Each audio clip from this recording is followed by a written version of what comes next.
बिस्मिल्लाहिर्रहमानिर्रहीम, अस्सलाम वालेकुम। इस साराने का सलाम कबूल कीजिएगा। इस साराने यूट्यूब चैनल, फेसबुक पेज पे आपको खुश आमदीद कहता हूँ। शाद रहें, आबाद रहें, अल्लाह ताला की अमान में रहें। आज जुमेरात है, 4 ज़िलहज है, 21 मई और 8 जेठ है। अब बकरीद को और अब एक 5-6 दिन रह गए। तैयारियाँ हैं जो पाकिस्तान में लोग रहते हैं उनके लिए तो खैर ये बकरीद एक्चुअली ख़ुद को ज़िबा करने वाली बात होती है। इन्ने महंगे बकरे के बंदे में लगता है कि यार इनकी जगह मैं ही मैं कर लूँ तो बेहतर है। और फिर अल्लाह माफ़ करे जो उनके बेचने वाले हैं, वो तो ऐसा लगता है कि जैसे उन्हें मतलब हज़रत इब्राहीम ने तो हमें ये सबक दिया था ना कुर्बानी का। मुझे लगता है उन्होंने वो समझ आई कि बंदे को कुर्बान कर देना है, इनको छुरी फेर लो जितनी फेरनी है। बहरहाल ईद हमारे सर पे है, गरीबों का ख्याल रखिएगा यार, मेहरबानी कीजिएगा। खुदा की कसम, पाकिस्तान में एक सर्वे के मुताबिक में हाल 40% ऐसे घर हैं जिनके घर में महीने में एक दफ़ा भी मटन नहीं बनता। इतनी तकलीफ़ है पाकिस्तानियों में, लेकिन हम बड़े बेहिस लोग हैं यार। मैं सॉरी, सुबह में केड़े गल्लां पै गए। मेरे अंदर का डिप्रेशन नहीं ख़त्म होता। मेरे अंदर हर वक्त ना एक डिप्रेशन है इस सिस्टम और उसके खिलाफ। लेकिन बहरहाल चले भाई, आपके लिए ढेरों दुआएं। अल्लाह ताला आपकी ज़िंदगी में बहुत आसानियाँ दे। अल्लाह ताला आपकी ज़िंदगी में बहुत बहुत बहुत सेहत तंदुरुस्ती वाली वो दे। और जो लोग अपने घरों के बाहर ये 40-40 लाख के बैल बांध रहे हैं ना, अल्लाह ताला उनको भी मत दे कि आप ऐसे करके कितने लोगों के अंदर एहसास कमतरी पैदा कर रहे हैं। कुर्बानी तो एक ही जानवर की अल्लाह ने मांगी थी। ये जो आप सारा कुछ कर रहे होते हैं ये तो अपने नमूद और नुमाइश के लिए कर रहे होते हैं। ना करें, अल्लाह के साथ हम कारोबार कर रहे हैं तो वो कारोबार ही सीधा कर लो यार। एनीवे यार, आई एम सॉरी। आज मैं अपने भाई राना अजीम के अंदाज में आपको अपने वीलॉग का आगाज़ करूंगा, लेकिन मैं गलत सही करांगा, झूठ नहीं बोलूँगा कि कल इस्लामाबाद में 2 बड़ी अहम शख्सियात की मुलाकात हुई। इसमें एक अहम शख्सियत जो थी वो अदालत की बहुत बड़ी शख्सियत थी। दूसरी तरफ जो शख्सियत थी वो एक सियासी जमात की बहुत बड़ी शख्सियत थी। इन दोनों के दरमियान गुफ्तगू हुई और उस गुफ्तगू के अंदर वो जो सियासी शख्सियत थी उसने कहा, भाईजान इमरान खान के साथ इतनी जाती आप क्यों कर रहे हैं? उस बड़ी तरीन शख्सियत ने कहा कि अच्छा फिर हम क्या करें? उन्होंने कहा इमरान खान को आप कानूनी रास्ते दें। उस पे फिर उस सियासी बड़ी आला शख्सियत ने बंदों को बुला के कहा कि भाई ईद के बाद आप इमरान खान के लिए अदालती जो हैं वो कांटे दूर करें। ये बड़ा इंपॉर्टेंट टॉपिक है आज का मेरा। मैं कसमें झूठ नहीं बोलता पे पल्लियों को गल नहीं जी कहनी, मैं ऑलरेडी बड़ी गल कहती है थानू। दूसरी तरफ आज इम्पॉर्टेंट चीज़ ये है कि मोहसिन नकवी साहब तो ईरान पहुंच चुके हैं। हो सकता है कि आज इतलात हैं, खलीज का जो मीडिया है वो ये दावा कर रहा है कि आज पाकिस्तान की एक अहम तरीन सियासी शख्सियत जो है वो अहम तरीन शख्सियत जो है वो भी ईरान जा सकती है। अब अहम तरीन शख्सियत अगर ईमानदारी से देखें, अहम तरीन अगर टॉप रैंक करें तो फील्ड मार्शल आसिम मुनीर साहब हैं।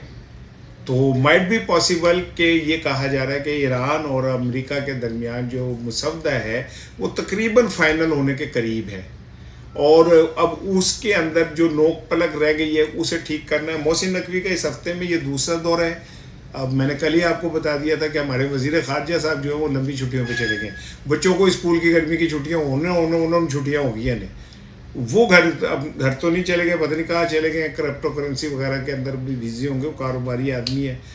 तो मोहसिन नकवी के बाद इतलात ये है कि हो सकता है कि फील्ड मार्शल साहब भी आज जो है ईरान जाए और ईरानी क़यादत के साथ जो ये मुसवदा है इसे आलमोस्ट हतमी शक्ल जो है वो कहते हैं जी हो गई है। वो दूसरी जानिब जो ट्रम्प साहब हैं वो तो ज़ाहिर है उन्होंने गलता, तो मैं यकीन को एतबार ही नहीं करता। मेरे मोहल्ले में एक खाप थी आपा खुरशैर, अल्लाह उनको गरीक़ रहमत करे। मैं उनकी बात कभी नहीं करता था। हो जी छड़ दिया सन भाई, ऐसी छोड़ती थी कि मैं आपको क्या बताऊँ। हूँ अब मैं ट्रम्प का बयान ही नहीं सुनता भाई। मैं कहता हूँ यार छड़ यार, तेरी किसी गल का एतबार की करना है। पता नहीं केड़े मौज मलंगा थी केड़े मौजी चोना जब कुछ आप कह देते हो तो। लेकिन जेडी वेंस ने جو گفتگو کی ہے وہ ذرا مدلل اور ذرا تحمل والی ہوتی ہے. اس نے کہا جی ہم ایران کے ساتھ اپنے معاملات ٹھیک کرنا چاہتے ہیں, ہم اب ان کے ساتھ کمفرٹیبل زون میں جانا چاہتے ہیں اور نئے تعلقات بنانا چاہتے ہیں. اور دس اینڈ دیٹ جو رجیم چینج کرنے کی کوشش تھی وہ تو امریکہ کو سمجھ آ گئی کہ وہ ان سے نہیں ہوگی. اس کے بعد اب ان کے پاس ایک ہی حل ہے کہ یورینیم کسی طرح قابو کرے اور وہ کرے. بڑی سیریز چلی کہ احمدی نژاد جو تھے, جو سابق صدر ہیں, ان کو رجیم چینج کر کے لانے کی کوشش ہو رہی تھی. تو پھر ان کے گھر پہ جو حملہ ہوا تھا وہ دراصل کہا یہ جاتا ہے, وہ میڈیا کا کلیم ہے, یورپین میڈیا کا, کہ احمدی نژاد ایکچولی نظر بند ہیں اور انہیں باہر نہیں نکالا جا رہا ہے. تو ان کے جو ارد گرد وہ تھے محافظ, ان کو مارنے کی کوشش کی گئی تاکہ وہ باہر نکلے. میرے ایک عجیب سی کہانی ہے. اینی وے پتہ نہیں بعض اوقات کہانیوں میں وزن بھی بڑا ہوتا ہے, لیکن یہ بات طے ہے کہ معاہدے کے قریب ہے اور عید کے بعد یہ معاہدہ ہوگا. لیکن پھر میری گل سن لو, پھر میں ڈیجی ڈالنے لگا ہوں. معاہدہ نہیں یہ ہونا, جو مرضی کر لیں آپ, معاہدہ نہیں ہوگا انٹل انلیس ایران ہاتھ کھڑے کر دے کہ جی میں 20 سال تک نہ ایٹمی پروگرام کا کرنا تو دور کی بات ہے, سوچوں گا بھی نہیں, اور اے یورینیم پہ اے چکو تو تسی کار لے جاؤ جو آپ کا اصل مطمع نظر ہے, تو تب کوئی بات ہو سکتی ہے. اس سے ہٹ کے کچھ نہیں ہو سکتا. دوسری جانب چین اور روس اس ساری صورتحال پہ نظر رکھے ہوئے ہیں. گزشتہ شب بھی دونوں جو روس پیوٹن اور کیا کہتے ہیں سر چینی صدر جو ہیں شی جن پنگ, ان کے دونوں کے درمیان بہت طویل مشاورت ہوئی ہے 1-to-1, اور اس میں انہوں نے اس صورتحال میں پوری نظر انہوں نے دونوں دن نظریں کی ہے. وہ ایران کو کمزور بھی نہیں ہونے دینا چاہتے, امریکہ کو اس پہ چھانے بھی نہیں دینا چاہتے. یہی وجہ انہوں نے کہا جی جنگ اس خطے میں اب نہیں آنی چاہیے. یعنی ان دونوں نے اپنا وزن جو ہے پریکٹیکلی تو ایران کے ساتھ ڈال دیا. لیکن بہرحال امریکہ اس ٹائم سپر ڈوپر پاور ہے اور وہ اپنی منمانی کر سکتا ہے. ورنہ دنیا میں کبھی ایسا ہو سکتا ہے کہ کسی ملک کے صدر کو کوئی فوجی آئیں اٹھا کے لے جائیں, چپیڑا مار دیا وینزویلا والے جیسے ہوا, یا اس کے تیل پہ قبضہ کر لے, یا جناب علی کوئی وہ اٹھیں اور ایک ملک کے اوپر حملہ کر کے ان کے روحانی لیڈر کو قتل کر دیں, 150 بچوں کو مار دیں. اس کے بعد وہی امن ایوارڈ کے بھی مستحق لائیں. بلے وے بلے ساڑی کی عادت ہے. شہباز شریف صاحب کمال آدمی ہیں آپ, ماشاء اللہ. یہ ویژن ہے آپ کا سر, یہ ویژن ہے آپ کا. اب آ جائیں جی اصل چیز کی طرف. گزشتہ روز پی ٹی آئی کے جنرل سیکرٹری سلمان اکرم راجہ کی ملاقات ہوئی chief justice supreme court justice Yahya Afridi صاحب سے. یہ دونوں کی ملاقات جو ہے ان کے چیمبر میں ہوئی اور کافی دیر یہ ملاقات جاری رہی.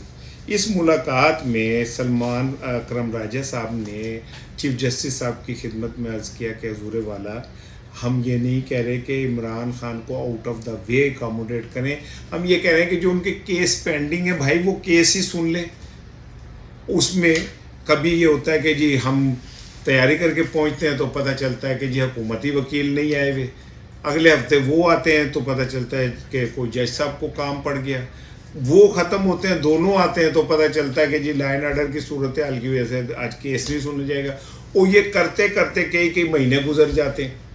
انہوں نے پوری تفصیل سے مختلف کیسز کے اوپر یحییٰ آفریدی صاحب کو بریفنگ دی. سلمان اکرم راجہ صاحب نے, سوری یار میرا نا گلا حالانکہ خشک ہو گیا, میں وہ بلیک کافی پی لی, پینڈو جو بندے سی چاہ بھی پینے تو ایڈی دودھ پا کے لگتا دودھ کے نام پہ چائے پی رہے, وہ مینو کسی نے کہا بلیک کافی پہ آتی ہے, میرا حلق خشک ہو گیا, اجازت دے, مائنڈ نہ کیجیے گا.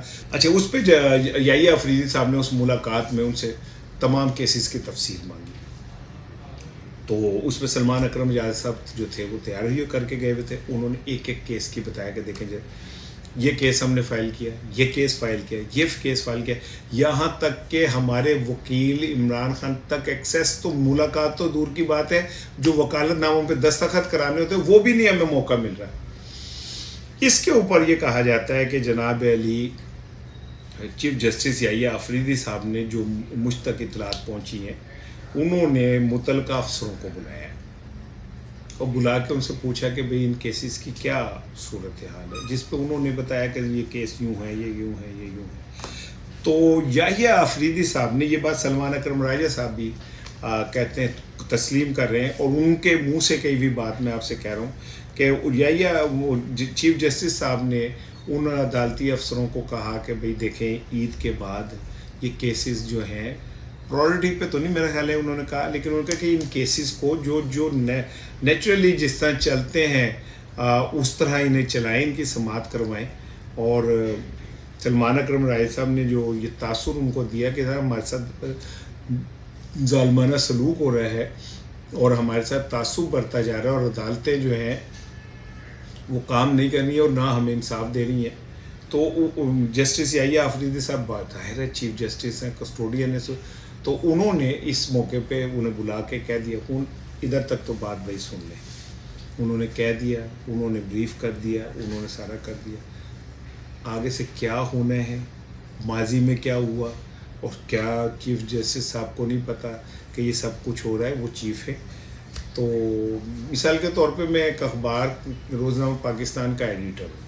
ये जो अखबार है ना रोज़नामा पाकिस्तान भाईजान, ये मेरी इदारत में छपता है और क्या कहते हैं, इसका मतलब ये होता है कि इस अखबार में कोई भी चीज़ किसी किस्म की भी अगर कोई छपती है जो कि उसमें आती है क्या कहते हैं पीका के तहत या किसी के तहत, तो उसमें मैं ज़िम्मेदार हूँ। आई एम सॉरी, मैं कुछ दिखाना चाह रहा हूँ। देखिए ये है डेडलाइन जिसमें लिखा होता है कि ये कौन कौन इसका ज़िम्मेदार है। इसमें ये आपके भाई का नाम ही सालाना को एडिटर।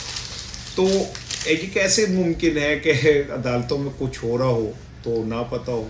बहरहाल हो सकता है कि चीफ साहब ज़्यादा बिजी हों तो उन्हें ना पता चल रहा हो कि इमरान खान की अपीलें कई कई महीने नहीं लग पाती, या उन्हें ना इल्म हो कि इमरान खान के वकील डाला जाते हैं और उनके वकालतनामों पे दस्तखत नहीं हो पाते। लेकिन अब जस्टिस याहिया अफरीदी साहब को सलमान अकरम राय साहब ने मेरे तफसील से बता दिया, जिसके बाद उम्मीद ये की जा रही है कि आने वाले दिनों में कोई रिलीफ मिलेगा। आज एक इम्पॉर्टेंट चीज़ और भी होनी है कि ये मेरा क्यास है कि आज हो सकता है कि बुशरा बीबी से उनकी साहबजादी की मुलाकात हो जाए।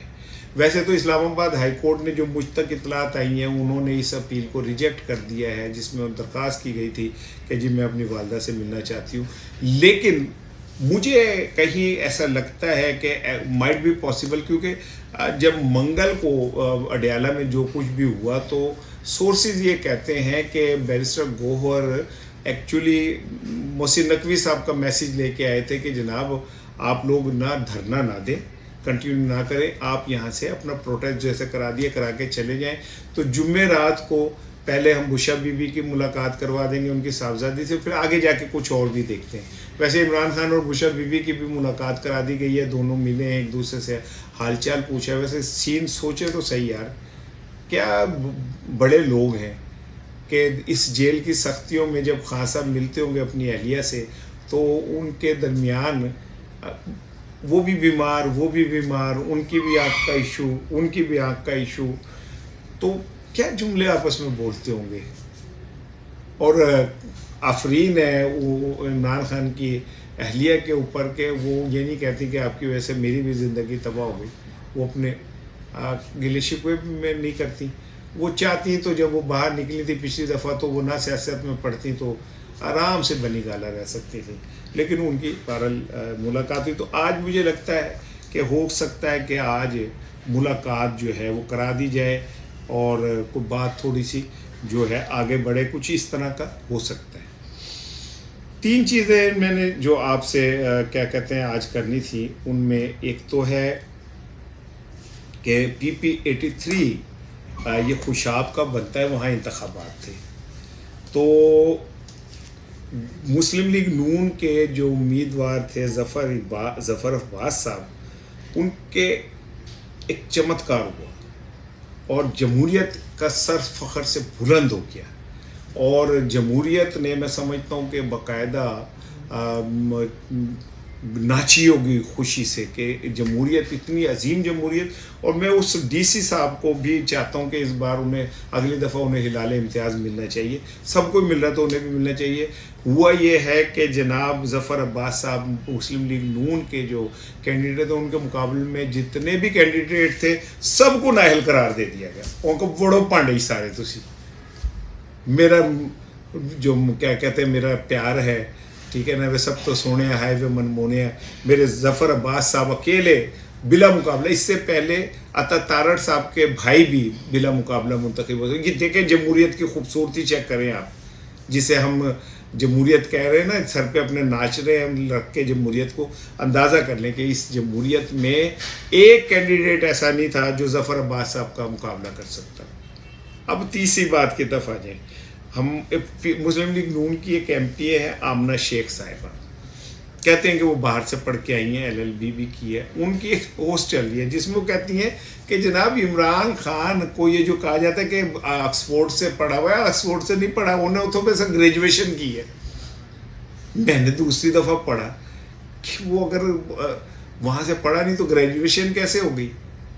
پھر مجھے سمجھ آئی کہ اوہو وہ یہ کہنا چاہ رہی ہیں کہ جیسے الیکشن ہم نے نہیں لڑا اور ہم جیت گئے, اسی طرح شاید بغیر پڑھے بھی گریجویشن آکسفورڈ سے ہو سکتی ہے. یا کوئی بندہ آ کے کہے کہ یار میں نے نکاح میرا ہو گیا لیکن میری شادی نہیں ہوئی, ٹھیک ہے نا, آپ کو. یا کوئی بندہ کہے کہ جی میں نہایا تو ہوں لیکن میں گیلا نہیں ہوا. بھائی پتہ نہیں آمنہ شیخ صاحبہ آپ تو ماشاءاللہ خود باہر سے پڑھی ہیں, میں نے لنکن شنکن کا پڑھا ہے کہ وہاں سے پڑھ کے آئی ہیں. تو پھر میں کہوں کہ آپ نے وہاں تو پڑھی نہیں, بس آپ نے وہاں سے ڈگری لی ہے LLB کی. مطلب کتنے میں کہہ نہیں سکتا یار. یہ جو PTI والے فضول قسم کے جملے استعمال کرتے ہیں نا کہ پٹواری یہ وہ, میں وہ کہتا نہیں چاہتا یار. دیکھیں بھائی میں تو سب کی عزت کرتا ہوں, کارکن سیاسی کارکن کی تو بہت ہی عزت کرتا ہوں. یہ وہ لوگ ہیں جو مر جاتے ہیں, قربانیاں دیتے ہیں, شہادتیں دیتے ہیں پارٹیوں کے لیے, اور ان کے جو اوپر بیٹھے لوگ ہوتے ہیں وہ پھر ان شہادتوں ان قبروں کے اوپر پیر رکھ کے جو پہنچتے. جاوید اشرف مسلم لیگ نون کا ایک بڑا جیلا لاہور کا کارکن تھا, اور جس طرح وہ شہید ہوا, اور پھر بے نظیر بھٹو اس ٹائم وزیر اعظم تھی, اور کہا یہ جاتا ہے کہ ان کو ٹارگٹ کلنگ کی گئی ان کی, کیونکہ وہ پیپلز پارٹی کو بہت ٹف ٹائم دے رہے تھے. اس کے بعد پھر شہباز شریف صاحب اور پیپلز پارٹی ایک ہو گئے. یہ تو ماضی نہیں ہے, بہت قریب کی بات میں آپ کو بتا رہا ہوں. اینی وے یہیں پہ مومنہ اقبال صاحب ہیں, بڑی اچھی خوبصورت اداکار ہیں. اللہ کی قسم ویسے میں انہوں کو اورنل نہیں دیکھا, انہوں نے فوٹو بھی اورنل نہیں دیکھی مومنہ اقبال صاحب, لیکن دور سے دیکھا تو مجھے اندازہ ہوا کہ نہیں اچھی خوبصورت خاتون ہے, اداکار ہے. ظاہر اداکاریں تو خوبصورت بھی ہوں گی. انہوں نے کہا ہے کہ جی مسلم لیگ نون کا اور مریم صاحبہ کے قریب کوئی ایک MP ہے, وہ انہیں ہیرس بھی کر رہا ہے, ان کے لیے زندگی بھی اس نے مشکل کر دی ہے, اور ان کے لیے بڑی کچھ تھریٹس بھی ہیں. میں نے کہا یار خواتین تو ریڈ لائن نہیں ہے مریم صاحبہ کی, تو یہ خاتون نہیں ہے, یا وہ خاتون نہیں ہے جسے چپیڑ ماری ہے پولیس والے نے, یا وہ خاتون نہیں ہے جسے بس کے کنڈکٹر نے کوٹ چھڑا, یا وہ خاتون نہیں ہے جن کے ساتھ گاؤں دیہاتوں میں پتہ نہیں کیا کیا ہوتا ہے, یا وہ خواتین نہیں ہے اسکول ٹیچر جو اپنے حقوق کے لیے سڑکوں پہ نکلی ہوئی ہیں. پھر مجھے یاد ہے کہ نہیں یار ریڈ لائن سب کی اپنی اپنی ہوتی ہے, عزت بھی سب کی اپنی اپنی ہوتی ہے. ورنہ مومنہ اقبال جیسی اداکارہ کے کہنے کے بعد مجھے تو ایکسپیکٹ کر رہا تھا کہ کم از کم عظمہ بخاری صاحبہ جو ہیں وہ ضرور اس پہ ریئیکٹ کریں گی, مسلم لیگ نون کی جانب سے اس پہ کوئی رد عمل آئے گا. لیکن میں نے لگتا ہے کہ جی میں مکمل طور پہ دڑ بٹ گئے, خاموشی اختیار کر گئے. آخری چیز سن لیں جی کراچی کی, جو یہ پنکی صاحبہ والا معاملہ ہے تو نویں نہ نکل آئے. پنکی پہ آپ رو رہے تھے, کوئی بیبی نکل آئی, کہ کوئی بیبو نکل آیا, کوئی بیبل نکل آئی, بیرونسا عرف بیبل, سمیرہ عرف بی بی. اور مجھے تو جو میں نے رپورٹ پڑھی میرے رونگٹے کھڑے ہو گئے. مجھے ایسا لگتا ہے پورا کراچی ڈرگ ڈیلرز کے ہاتھ میں یرغمال بنا ہوا ہے. ہر جگہ پہ 5-5 7-7 بڑے ڈرگ ڈیلر ہیں, جو مجھے اس سے کوئی غرض نہیں کہ وہ کیا کر رہے ہیں کیا نہیں کر رہے. مجھے اس سے غرض ہے کہ وہاں کی جو نوجوان نسل ہے کراچی کی, وہ مجھے تو ایسا لگتا ہے کہ جو گٹکے سے بچ گئے تھے. کراچی میں گٹکا ایسے ہی ہے جیسے میں نے یہ پانی رکھا ہوا ہے. میرا دل دکھتا ہے, میں کراچی کے جب اپنے بچوں کو دیکھتا ہوں, میرے ان سے بہت ریلیشن ہے. میں پیدا ہوا تھا کراچی, بٹ میں پکا لوڑیاں, میں کراچی میں پیدا ہوا. میں کراچی سے میری بےحد محبت ہے, میری یادیں وابستہ ہے. میں نے کراچی یونیورسٹی سے ایم اے اردو کرنے کیا تھا, پڑھا لاہور میں ہی ہوں میں, لیکن ادھر چلا گیا تھا. تو میرا تو دل دکھتا تھا انہیں گٹکا دیکھ کے, لیکن یہ پڑھ کے تو میرے رونگٹے کھڑے ہو گئے. फिर मेरा सवाल पैदा होता है कि अगर ये सारा कुछ कराची में हो रहा है तो इनके ऊपर बैठे हुए लोग कौन है? क्या पुलिस को नहीं पता? क्या हमारे ऊपर बैठे हुए जो हुक्मरान है उन्हें नहीं पता था? आज जब राजा परवेज अशरफ का नाम सामने आया तो उसकी वजाहतें आनी शुरू हो गई हैं, लेकिन इसकी मुझे इसीलिए तो डर है कि कहीं उसको कत्ल ही ना कर दिया जाए, पिंकी को, क्योंकि कराची के थानों में ये बहुत आम है। बेनज़ीर भुट्टो का गवाह शहनशाह जो था वो नहीं मारा गया, चुन चुन के जितने बेनज़ीर भुट्टो के थे उन्हें मार दिया गया। नाहिद खान और वो छुप के बैठ गए, बात नहीं कर सकते इस पर। मुर्तज़ा भुट्टो वाला केस भी इसी तरह। तो मुझे ऐसा लगता है कि कहीं ऐसा ना हो कि इस बेचारी की, बेचारी नहीं की वो पोफड़े में, वो बेचारी कादी बेचारी, वो जिसने कौम को तबाह कर दिया और उसने एक स्मार्ट कार्ड खेला, उसने जनाब इमरान खान का नाम लेके पीटीआई जेडे वॉरियर्स हैं उन्होंने नाम ला लिया। मैं तो लानत भेजता हूँ 100 दफ़ा, लेकिन इसकी तहकीकात तो होनी चाहिए कि भाई ये कौन कौन है जो इनकी सरपरस्ती करता है। पिंकी कुछ नहीं है, पिंकी के पीछे जो लोग हैं वो कुछ हैं। यही बात है कि आज कायमा कमेटी में कि एक रुकन ने कहा 6 महीने बाद वो बाहर होगी, आप कुछ भी कर लें, उसको आप रोक ही नहीं सकते। मुझे नहीं लगता कि वो 6 महीने बाद बाहर होगी, क्योंकि अब वो अगर बाहर आई तो बहुत ज़्यादा ख़राबी हो जाएगी। जो उसके ऊपर लोग बैठे हैं वो कभी अफोर्ड नहीं करेंगे। अपना ख्याल रखिएगा, इंशाल्लाह शाम को बात होगी।